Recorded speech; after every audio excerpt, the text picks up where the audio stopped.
بسم الله الحمد لله والصلاة والسلام على رسول الله. الحمد لله حمدا كثيرا طيبا مباركا فيه. يا رب لك الحمد كما ينبغي لجلال وجهك وعظيم سلطانك. اللهم صل وسلم على سيدنا محمد عبدك ونبيك ورسولك نبي الأمي وعلى آله وصحبه وسلم تسليما كثيرا كثيرا. اللهم إنا نعوذ بك من علوم لا ينفع ومن قلوب لا يخشع ومن نفوس لا تشبع ومن عيون لا تدمع ومن دعاء لا يستجيب لها. اللهم اخلصنا نيتنا وأعمالنا يا أرحم الراحمين. Amma ba'd, beloved Murabbis, elder brothers, young ones, everyone here, Assalamu alaikum wa rahmatullahi wa barakatuh. Alhamdulillah, we praise Allah subhanahu wa ta'ala for giving me and you the opportunity to prostrate to Allah subhanahu wa ta'ala. Humanity finds everything easy except to recognize that they were created by Allah and that from Allah they come and to Allah they will return. This is one of the challenges of all human beings. Humans are able to progress very far, yet they forget easily the secret behind all of their progress, and that is the fact that Allah subhanahu wa ta'ala created them, created me, created you to worship Him subhanahu wa ta'ala. We are honored, all of us here, every one of you, every second of your life, you are honored by being guided with the guidance of Allah subhanahu wa ta'ala. As you and I sit here, as you sit in front of me and I sit in front of you, there's no difference in terms of our ability with Allah subhanahu wa ta'ala. Allah can accept everything you do and accept nothing that I do. So don't be fooled by my sitting here. But the fact that Allah has brought us together in His house is a very big blessing. Because each one of you who's sitting here, beginning with myself, know at least one or two person who could come here but is somewhere else. For whatever reason.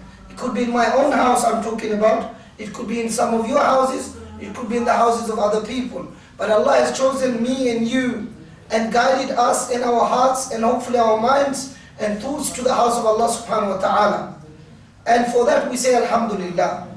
Guidance is something that we should not take for granted. Islam is not something which is a state of being. Rather, Islam is a state of becoming. That it is with every second of our lives, every day, every week, every month, every year, that we try to become Muslim. Which means for me and hopefully for you, it's about improving, developing our relationship with Allah subhanahu wa ta'ala, strengthening the connection with Allah, and not only strengthening it, but maintaining the connection with Allah subhanahu wa ta'ala. I know that Brother Kalam last week was talking about Hidayah. And Hidayah is one of those things that no matter what you do, you cannot guide someone.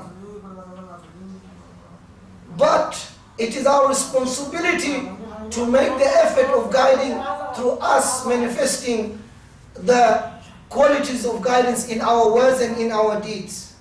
It is my words and my deeds that should attract my own family members and my neighbors and my community and my workplaces to think about why is this person different in this sense. Not that they're different because of the color or the position they hold, but there's something special about this person because of the way they walk, the way they talk, the way they behave. That is very important. Sometimes we are very desperate to make people become Muslim. In the part of the world that we live in, it's not a massive priority, I would say, in my limitation, that everybody needs to become Muslim. What we need is people who respect Muslims, who are happy to be around a Muslim, who are not angry with Muslims, who are not negative towards Muslims. We need that more than people having to become Muslims. Because when we talk about guidance, it is a great blessing to be guided and for people to come into the house of Islam. But then we reflect within ourselves and our own families. How many of our own family members, how many of the people who are already in the house are finding ways of walking out the house? Whether it's through the window, whether it's through the door. Different people for different reasons are walking out. That, in my limited observation, is a bigger crime upon me and my own family and my own community, that Muslims, born Muslims, are finding ways of creeping away from Islam. And that's a big issue and a big concern. When we are happy about one person coming in, think about potentially the 10 people going out who are already inside. And we begin with our own children, our own neighbors, our own cousins and relatives and family members. And that's a big thing that we must not only be worried about, but we must do whatever we can within our limitation in the best manner possible to be able to try to address that. For guidance, of course, is in the hands of Allah. Even the prophets could not guide some of their family members. But there's no story that says they did not try. The question is the quality of our trying, the consistency of our trying, and how long we're willing to try, and how much we're willing to ask the one who can guide everyone, beginning with me and you. The subject that I've been sharing with myself and with you is on the subject of the purification of the heart. For if the heart is not connecting, if the heart is not connecting with our actions, then there's something wrong with me and with you and with our actions. Because outside qualities of action can be easily fulfilled. But if the internal system, the most important part of this system that we have, which is our heart, which is our soul, is not connecting with the one who created all of this, then we're missing something great in our lives. Then I would say we're missing the taste and the fruits of Iman. And we have to taste Iman, we have to taste Salah, we have to taste Siyam, we have to taste Hajj, we have to taste Qiyam, we have to taste all of these things to be able to have connection that is of acceptance to Allah subhanahu wa ta'ala. You know, the concept of being accepted is the biggest thing that a servant should be looking for on earth. For if Allah does not accept me and you, then what is all this for? You look at every prophet that was sent, they were doing nothing except trying to find the complete connection with Allah subhanahu wa ta'ala. Mention any prophet and you will find that they did and were doing and sacrificed to seek the pleasure, to seek that connection with Allah, to seek the acceptance. And of course there were prophets.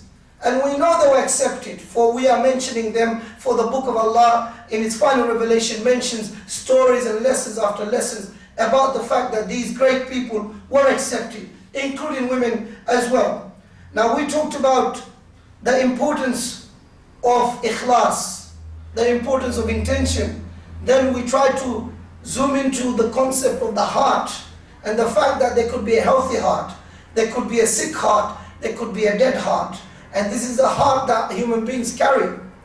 You know, a healthy heart is the one that recognizes Allah in everything it does. That heart which is guided. Okay? A sick heart is that one which fluctuates between health and sickness. Does good, does wrong, bounces between the two. This is the summary of that sick heart. But the dead heart, you throw everything at that heart, nothing makes it come alive. As they say, it's harder than stone. And we seek Allah's protection from developing such a heart in our lives, within our families, with people, with everything that we come across. Anywhere that a Muslim goes, people should get something from that time and space of that Muslim. That this is a decent person. He or she said something decent. The way they smile, the way they behave, the way they were kind, in their workplaces, on the streets, in the supermarket, in the parking lot. As you and I walk out this masjid and people walk past, they get something from the way I wait and let them pass and move on. They may not have picked up anything now, maybe later on they will pick something up. It's about bearing a truthful witness to humanity. And when you talk, and when I talk about the Prophet ﷺ, you talk of nothing except someone who was of sincere words and sincere deeds. And they describe the Prophet ﷺ or his heart in that sense, that he was outer manifestation of inner purity. When you saw the Prophet, when the Sahaba saw the Prophet ﷺ, they saw nothing except what is already inside. And what a quality that would be for us to gain. That when someone sees Yahya, when they hear him, they also know Him like that. May Allah subhanahu wa ta'ala actually make me like that, because I am far from it. So in talking about the dead heart, the sick heart, the healthy, the sick and the dead heart, we want to go into a bit more. We talked about doing heart surgery, to talk about symptoms of the heart sickness and the signs of its health. And Allah subhanahu wa ta'ala, He says very nicely, He says, He it is who sent down as-sakina, calmness and tranquility. Some of you may have daughters or granddaughters whose name is Sakina. Okay? Into the hearts of the believers. It is Allah who sent down Sakina into the hearts of the believers, that they may grow more in faith along with their faith. And to Allah belong the hosts of the heavens and the earth, and Allah is ever all-knowing and all-wise. So this idea of gaining Sakina in the things that we do. How content, how calm and how tranquil am I in my life, in my words, and my deeds when it comes to being with Allah subhanahu wa ta'ala. How happy am I with Allah? The smallest things happens to me, how quickly do I complain? What do I complain about? When Allah tests me, how quickly do I get frustrated? How much patience do I lose? How much anger do I reflect? These are all connected to the qualities of the heart, and how healthy it is, how sick it is, or how dead it is for that matter. The signs of a sick heart. A servant's heart may be ill and seriously deteriorating while he or she remains oblivious of its condition. So we could be in a situation where our hearts are really, really, really poor in every sense of the word. But I as a person can't recognize that. I can see everything except what's with me. I can see all the wrongs of the whole world. But I find it very difficult to see my own wrong. I find it difficult to see my own wrong. It may even die without him realizing it. Someone could be carrying a heart, but it's dead. It doesn't recognize good or bad.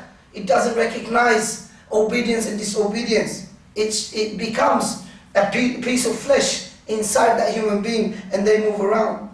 The symptoms of its sickness or the signs of its death are that its owner is not aware of the harm that results from the damage caused by wrong actions. So that heart that is seriously deteriorating doesn't realize, is not aware, not willing to aware that wrong actions impacts the heart.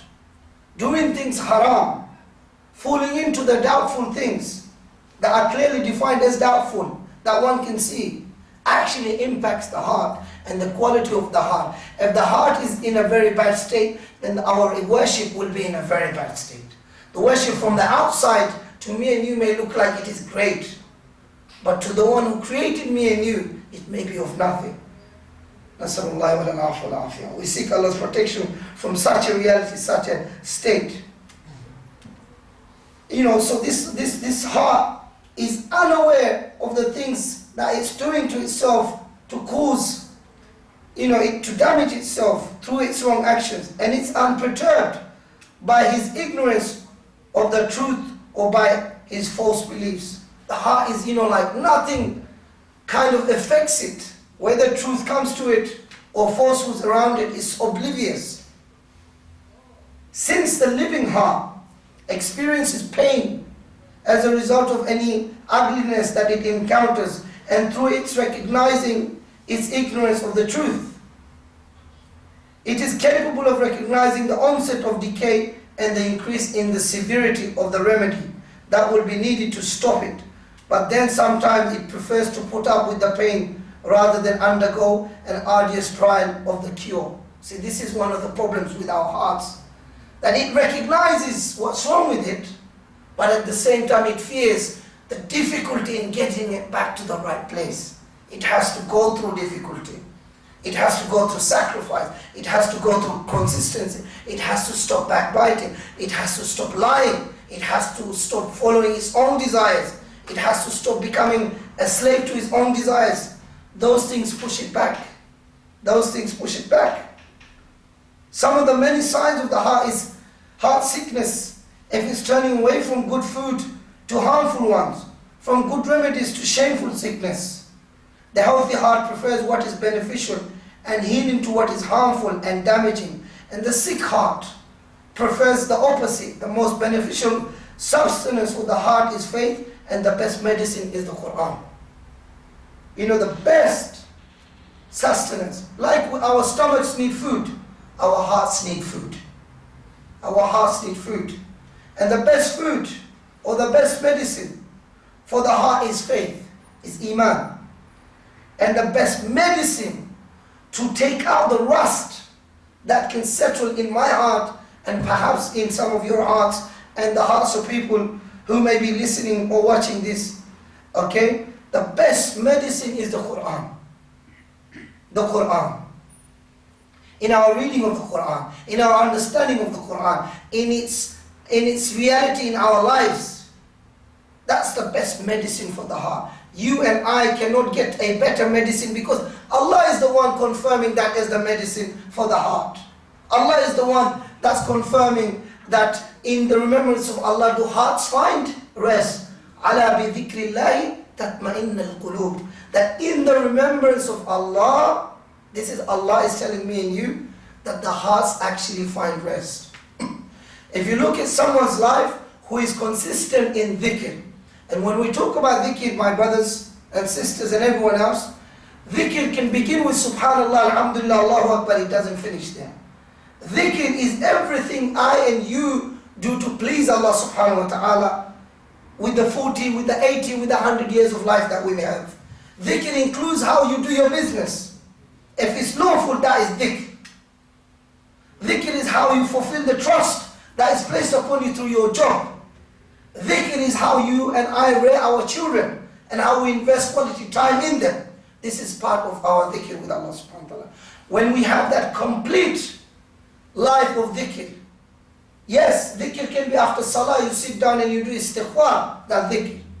You do subhanallah, alhamdulillah, Allahu Akbar, that's dhikr. You know, when you and I do that, it's actually charging us up for all the other dhikr that we have in our lives. How we deal with our family, how we deal with our community, how we deal with ourselves, how I deal with my health is part of that dhikr. And therefore, you know, there is no better medicine for the heart than the Quran. And the way that the Quran becomes a reality in our words and in our deeds, in the open and in secret, wherever we are, that people get something of the Quran through us. You know, I was watching a small video of a convert, black Muslim brother of the African, possibly Jamaican community. He was expressing his frustration. You know, recently there was a video that was being passed around of a Jamaican lady on a bus abusing another two human beings, in this case two Muslims, okay, abusing them. So what that brother was then complaining about was he was looking at the response of the Muslim community online. So under that video, he said what he could see is only filth of racism, of hatred. He was very frustrated. He was saying, look, you know, I don't really want to say this, but I feel that it's probably a time he felt for himself that when you read the comment, you know, the issue was about this lady being wrong, and he says, yeah, we accept that she was wrong. We should also know that she was not guided. She's not a Muslim. But we should remember that we are a Muslim. And Islam, there is no place, not even half a second or a millisecond, where racism can come out of your tongue or your heart. And he was blaming a lot of the Asian community. And we have to look at ourselves that, you know, do we have racist qualities within our thoughts, on our tongue, in our hearts? And let's be fair and just. Yes, we do. We have issues. Let's not pretend we don't. Okay? And we have to rectify that. He was saying, look, you know, what is it? We try to accept Islam, and then the way we greet it is through the color of our skin. He's saying, look, we didn't become Muslim because of you and you. We became Muslim because of the truth. And we have to respect that. We have to honor that. There's a big lesson for the hearts of all of us, beginning with me, that, you know, it was our response really truthful. It's easy to abuse that lady for what she did. But if I'm really, really true to my understanding of what Allah who Allah is and what Allah expects of us, then I can express my frustration and disagreement without a millisecond of racism coming out of my heart, out of my tongues, on my writing pad. That's a sickness. That's a sickness of the heart. You know, the biggest solution that any civilization can provide to the concept of racism is Islam, because there is no race except the human race. وَلَقَدْ كَرَّمْنَا بَنِي آدَمَ. We ennobled, we honored the children of Adam. And this is the creator of Adam, from Adam to the last man or woman who will come on this earth. He said, we have honored. And his messenger, final messenger sallallahu alaihi wasallam, tells me, the same messenger we're talking about, whose quality outside and inside was the same. He said, no Arab is better than a non-Arab. And he was from the Arabs. He said, you know, a black man is not superior than a white man. He made that very clear. He made it clear from day one, when he honored Bilal, radiallahu anhu arda, to become the muaddin of the house of God. What other status? And he's saying that we can hear the footsteps of Bilal in Jannah. And Bilal and his brother want to get married. What does the Prophet ﷺ say? He says, go to any, you know, he goes, go to this place and go to that place. And say, we have been sent by the Prophet to ask for the hands of your daughters. And Bilal says, if you give, alhamdulillah, if you don't, Allahu Akbar. That's sufficient. So the concept of racism is a sickness of the heart. No Muslim, yes, I may even have it. You know, I'm not sitting here bragging that I don't have it and you all have it and people like, no, we all have those lackings. We have to rectify it before we're rectified by Allah subhanahu wa ta'ala. How bad would that be to have to meet Allah to rectify? You know, we should be having other issues, not racism within our faith. There's no space for racism. There may be space within our bad habits and bad cultures, but not in the faith that we claim to be Islam and to being Muslim. There's no such a place. And if you and I are not clear what the Quran teaches us and what the prophetic example is, then nothing else will make it clear. It's a challenge for all of us. In particular, I know it may be slightly harder for some generation than others, but I will say to the younger generation that you have much more ability to be able to see a human being as a human being and nothing else. And if they're Muslim, you see them as a Muslim. If they're non-Muslim, you see them as a non-Muslim. But on a baseline, you see them as a human being. You know that very lady who was abusive. Imagine she was reading all those posts. If all of those posts were giving her the benefit of the doubt as a Muslim, maybe that could have turned her to become Muslim. We can't see that, can we? This, you know, when the that's why it requires such qualities of the heart, to be able to see things. She could be, you know, hundreds of others could have found the message of Islam through the comments that I and you as Muslims were making under that video. You know, yes, the lady is wrong, and we need to excuse her for whatever, you know, she was wrong, and this is not acceptable. There's no place for racism within the human race. That could be the message. You know, in Islam, we as Muslims, we have no place for race. That we are the human race. Read this. This is the verse. You leave something like that. That could open a window for someone. Yet we are spending hours shutting the window of ourselves and to other people. The signs of a healthy heart. For the heart to be healthy, it should depart from this life and arrive in the next, and then settle there as if it were one of its people. It only came to this life as a passerby, taking whatever provisions it needed, and then returning home. Can you imagine what the healthy heart is like? The healthy heart is like a heart that's on a journey on earth. Healthy heart is a heart that's on a journey on earth. All it's doing is going through its journey to do what? To go back to the destination where it came from. The healthy heart, the heart that is pleased with Allah and Allah is pleased with it, is a heart that is desperate to go back to where it came from, back to Allah subhanahu wa ta'ala. All it's doing is going through that journey. When you go on a journey, let's say you go from the south to the north. Let's say you're going to Manchester or Bradford. Now, like my older brother, Dr. Fiz Kamal, let's say he takes Bobby with him on a journey from London all the way up to north to go and see Dr. Dillah Chaudhry, for example. And what he does, he gets ready and drives from the south towards the north, and in the middle, maybe let's say Birmingham, he stops at a service station. Maybe for half an hour, 40 minutes at max, probably to use the bathroom, to make wudu, maybe pray, have a cup of tea or some light snacks. Maybe there's children to give them a little bit of a break. And then what does he do? He gets back in to his vehicle and he continues his journey to Manchester. Because the target of his journey was what? Birmingham or Manchester? Manchester. So he needs to know that this is where I need to get to. In the middle is some time to rest, to energize and to move on, because I need to drive. And the healthy heart is the heart that knows its original home. Most hearts of human beings find it difficult, beginning with minds, to know where the original home is.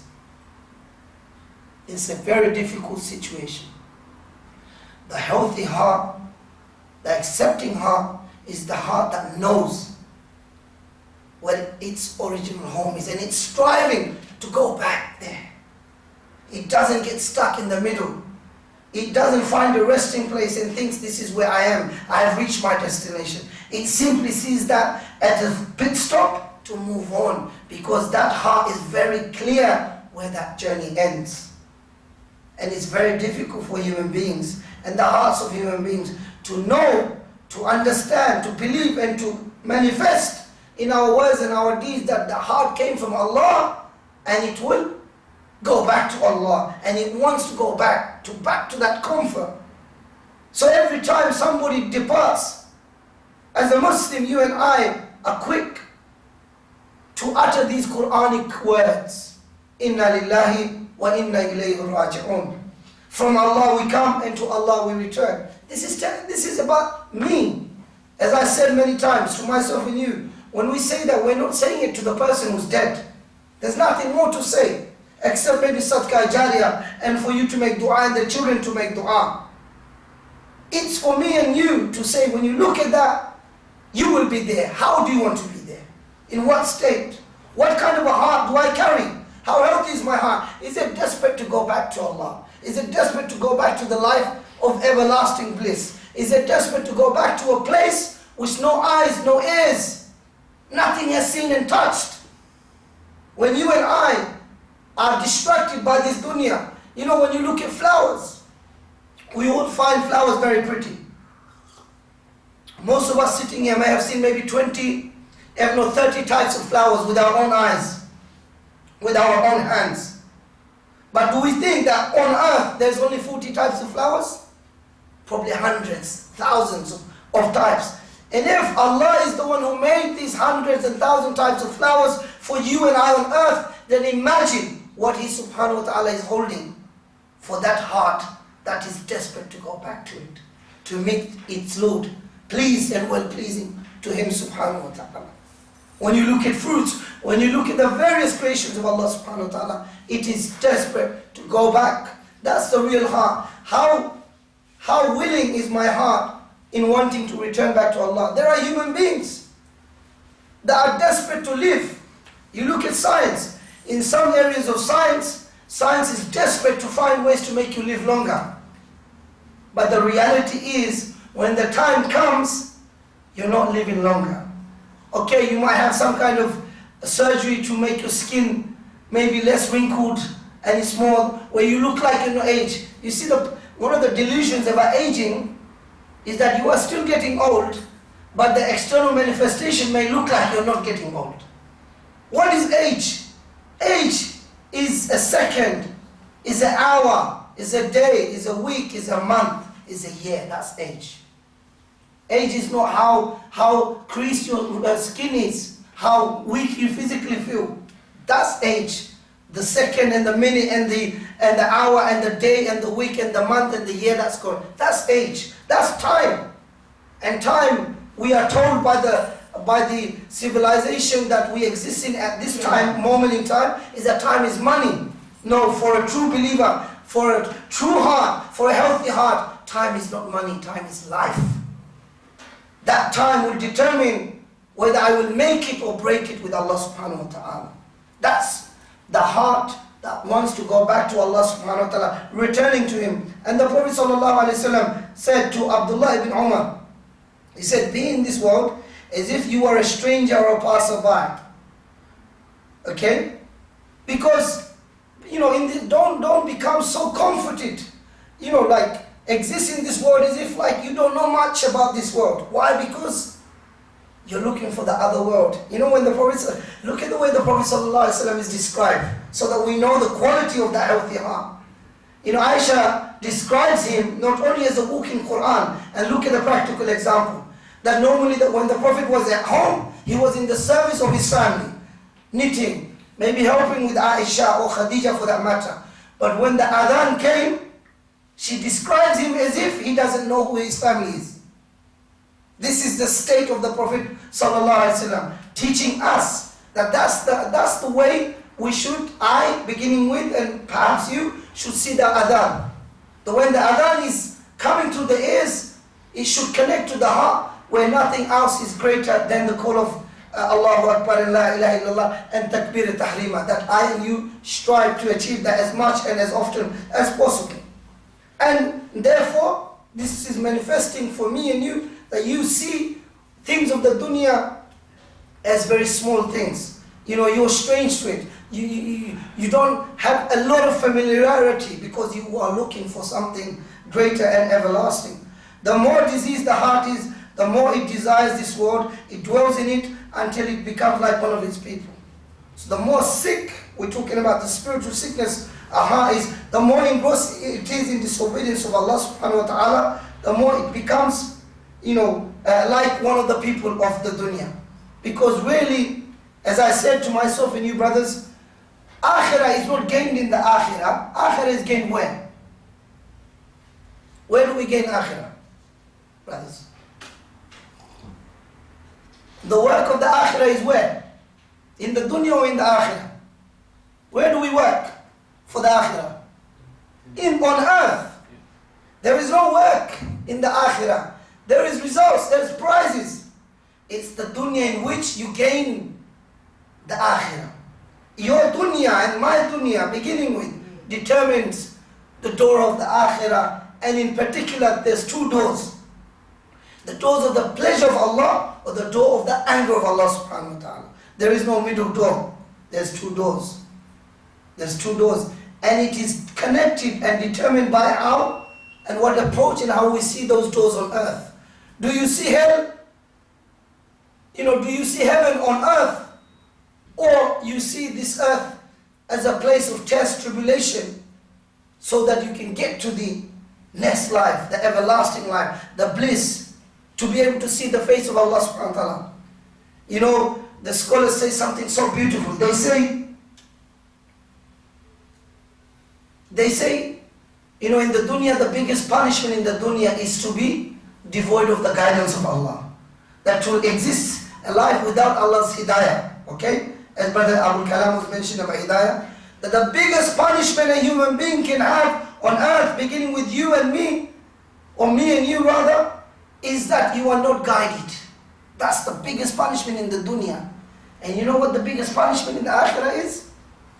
To be denied the face of Allah subhanahu wa ta'ala. Because to gain the face of Allah is of a very high maqam, of a very high station of a believer. And our whole life is to strive towards that, and yet we don't know, because it will be guaranteed by the mercy of the most merciful subhanahu wa ta'ala, by Allah's mercy. The healthy heart continues to trouble its owner until he returns to Allah. and it is at peace with him and joins him. So what does a healthy heart do? It makes the dunya difficult. It doesn't make the dunya easy. Always with dhikr, with adhkar, with istighfar, with tawbah, with good akhlaq, good adab, good manners, good behavior, all of those things. It makes the dunya type of quality difficult for it. Shaitan uses the dunya to get it, but it always rejects it. That's the healthy heart. Okay? Like a lover driven by compassion who finally reaches his beloved. Can you imagine if Allah becomes the most beloved, then everything else that comes in the way, me and you are pushing it away constantly. Whether it's money, whether it's women, whether it's children, whether it's land, whether it's property, whether it's more health, you are pushing it out the way because the road back to Allah is always clear to you. That sound of Inna Lillahi wa Inna Ilayhi Raji'un is very crystal clear to us. If this heart misses its shares of reciting the Quran and invoking Allah, or completing one of the prescribed acts of worship, then its owner suffers more distress than a cautious man who suffers because of the loss of money or missed opportunity to make it. Can you imagine that healthy heart, when it doesn't spend time with the Quran, when it doesn't spend time in salah, in dhikr, in azkar, in good behavior, good manners, it misses it. It wants to find a way. It feels uncomfortable. The real muttaqin, those people who use the word walasgali, those people, they miss. If for whatever reason they couldn't do the dhikr in the morning or in the evening or could not pray on time, they feel there's something, they feel bad. Only the healthy heart could feel like this. Consistently. Not the heart that feels it sometimes, that's a sick heart. But the healthy heart misses it all the time. It longs to serve just as a furnished person longs for food and drink. So the healthy heart is almost like, it has this hunger of finding good deeds. When good deeds are not around, it has this, it feels hungry. It feels deprived and it wants to go and catch that good deed.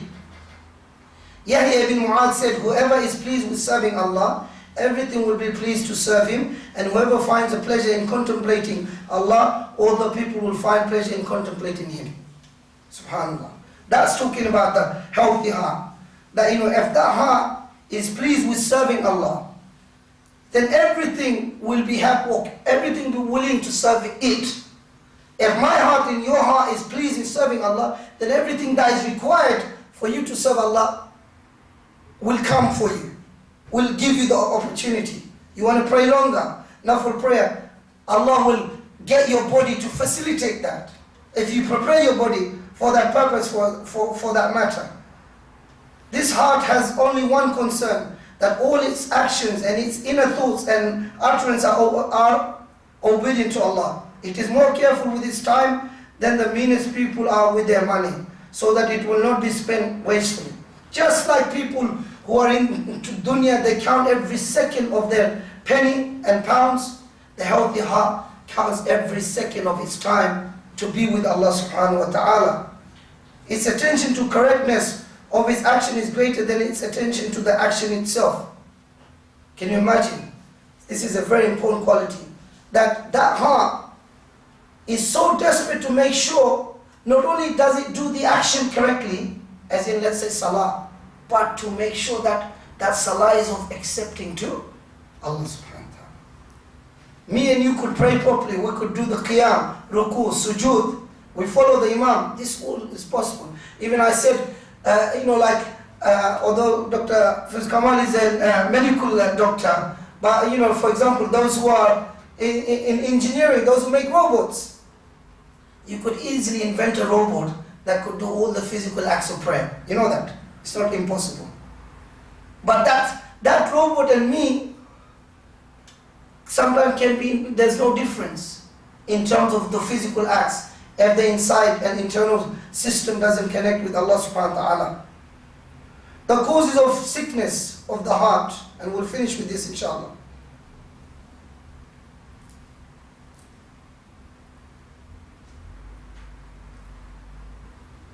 The temptations to which the heart is exposed are what causes its sickness.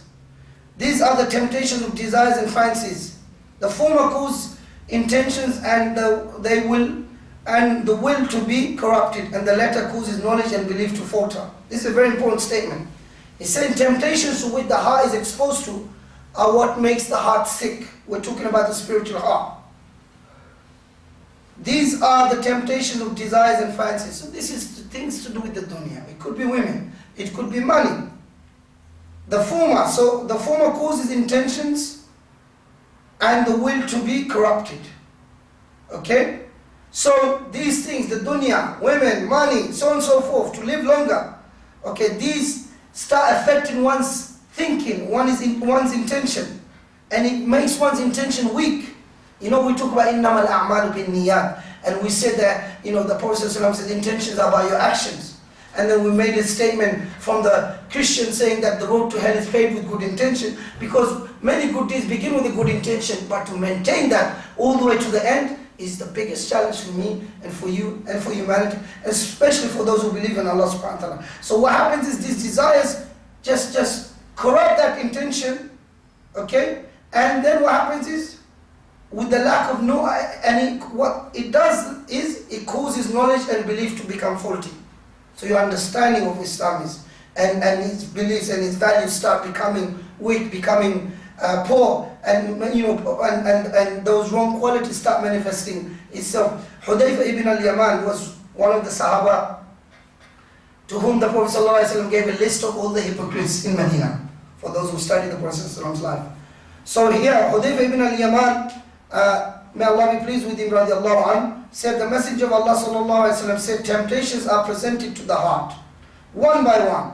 Any heart that accepts them will be left with a black stain, but any heart that rejects them will be left with a mark of purity.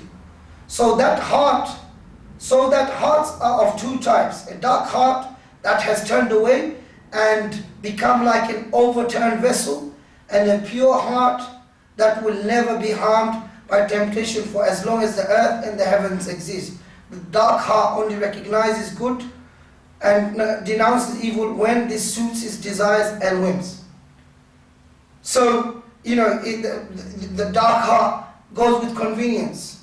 Okay? It goes with convenience. Whenever it sees something good that benefits itself, it would want to go and incline towards it. But no, Allah subhanahu wa ta'ala doesn't test you and me like that. Allah will test you with difficulty and with ease as well, not just with ease. Allah, often we see Allah's tests as the things that are difficult. Allah tests people with ease. Do you know that? Allah tests people with much and without much. When I have plenty, how grateful am I to Allah subhanahu wa ta'ala? When I don't have plenty, I will be running to Allah. But when I have plenty, am I clear that it came from Allah? You find people, when they lose everything, they want to turn to Allah subhanahu wa ta'ala. Doesn't work like that. The real quality of a real pure heart is when it's happy with Allah in the days that are difficult and the days that are easy. You know, they say that remember Allah in difficulty, or remember Allah in ease, Allah will remember you in difficulty. You know, but the challenge for the true heart is that it accepts whatever Allah sends. Because don't forget, that heart is on a journey of going back to Allah. So it's in this world, it will be tested, and it has to go through these tests. The dark heart only recognizes good and denounces evil when this suits its desires and whims. And he sallallahu alaihi wasallam placed hearts when exposed to temptation into two categories. The Prophet ﷺ says when the heart is prone to temptation, there are of two types, and we're going to finish inshallah. The first is, in terms of temptation, the heart that is lured with temptation, which is the causes of the sickness of the heart. The first is a heart which, when it is exposed to temptations, absorbs it like a sponge that soaks up water, leaving a black stain in it. You know, when you have a sponge to wash, let's say, your car, and normally you soak it and then you bring it and you wipe the front of your car or the sides, you have enough water. Sometimes you don't even need a bucket. Okay, so the heart, when it's exposed to temptation, it absorbs temptation in such a way that it leaves a black stain. We're talking about that spiritual black stain. It continues to absorb each temptation that is offered to it until it's darkened and corrupted, which is what he meant by like an overturned vessel. It becomes dark. Let's imagine this is a vessel. Vessel is something that can carry something. So let's say this is water. When it's, it takes, but when you turn it over, it cannot take anymore. So what happens? The heart takes sins and sins and sins and sins until it becomes so full, it's turned over. So anything comes to it, it's of no avail. It's completely darkened and completely corrupted. And this is what the Prophet ﷺ meant by an overturned vessel. When this happens, two dangerous sickness take hold of it and plunge it into ruin. The first is that of its confusing good with evil. So when the heart becomes in such a state where it's overturned, then it can't distinguish between haqq and batil, that which is truth, that which is falsehood. It finds it very difficult, to such an extent that it does not recognize the former and does not denounce the latter. It's not able to see what is good and what is bad. It's not able to recognize that is bad, I'm going to stay away from it, and this is good, and I'm going to run and rush towards it. This sickness may even gain hold of it to such an extent that it believes good to be evil and evil to be good. Can you imagine? There are people who have become so corrupt to the point where good and evil has become the opposite. And they live lives. They run communities, they run countries with that kind of reality. And they exist in it. The Sunnah, and therefore the Sunnah becomes, they turn bid'ah into the Sunnah, and vice versa. The truth to be false, and false to be the truth. And the second is that of his setting up its desires as its judge, over and above what the Prophet ﷺ taught, so that it is enslaved and led by its whims and fancies. So what happens is, then it becomes a judge. When it sees good, it judges it as something wrong. It sees bad, it somehow judges it as something right, and wants to go for that. And finally, the second type is the type of a heart which is a pure heart, which the light of faith is bright and from which its radiance shines. When temptation is presented to it, two pure hearts, such this, they oppose it and reject it, and so their light and illumination only increases. The pure heart is a heart that is with the light of faith, with Iman, and the light, and the brightness of Iman. Okay, and it's when people say this person has nur in their face, it's not impossible, it's possible. But it's not for everyone. Okay, it's not for everyone. Sometimes we might say, oh, that brother has nur. Allah knows really. But some people have this lightness. Quite often, many of us who are in a lot of darkness might see it when that person has departed. You go to see the body and you look at the face, you see something that is different about that person. Or you can sometimes see it about that person, but very few people. It cannot be claimed. I can't say, my face is full of light. It doesn't work like that. That's actually deception from shaitan. Allah subhanahu wa ta'ala may make you and us say, mashallah, that murabbi has some kind of lightness in his face. Or my mother, or my grandmother, or my brother, or that uncle, or that man. We may say something like that. That's different. But as soon as that man or that woman claim they have it, that means they don't have nothing, except everything other than that.